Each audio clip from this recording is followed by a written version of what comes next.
ሙሐመድ ሰይድ እኔ በጣም የገረመኝ ማለት ነው እስሚ ምናልባት ምታከሆነ አላውቅም እንግዲህ የ15 ዓመት ምናምን ነው የኔና እሱ ወንድምነት ጓደኝነት ይዘን ያብሮ አደግ ምናምን የሚመስል ምናምን እንትን ነበርን ወዳጅነት ነበረን እና ያው ዛሬም ራሱ በቃ ውስጥ መስመር ላይ ቴሌግራም ላይ ምናምን የተላላክ ነው ምናምን ያለው ድምፁን ሰማለሁ ምናምን ምክንያቱም አሁን ከዚህ በኋላ ና መሐመድ ሰይድ ፕሮግራም አለ ና እንቀማመጥ ና እስቲ ምሳ እንብላ ና እንሂድ የለም በቃ ይሄ አላህ የፈቀደውን የሆነው ሁላችንም ወደዚያው ሀጂሽ ነን። ቅድም አንድ ወንድም ደውሎ ነበር ከደሴ መርከዝ አብሮት የነበረ ማለት ነው 7 ዓመት አረብ ገንዳ መስጂድ ረመዳን ተሐጁድና ተራዊህ አሰግዷል። ሱብሃንአላህ ለ7 ዓመት ማለት ነው።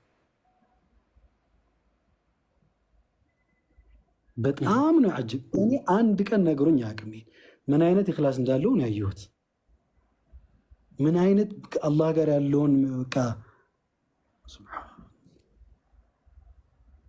እንዴት ድብቅ እንደሆነ አላህ ጋር ያለውን ነገር በተለይ ሁኔታውም ሐለቱም ያስታውቃል።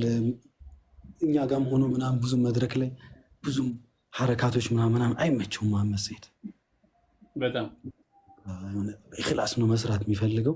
ግልጽ ነው ደግሞ ማማት ስለማይወድ ፊት ለፊት ነው የሚናገረው። ምን አባክስና ነው እንደዚህ የምትለው?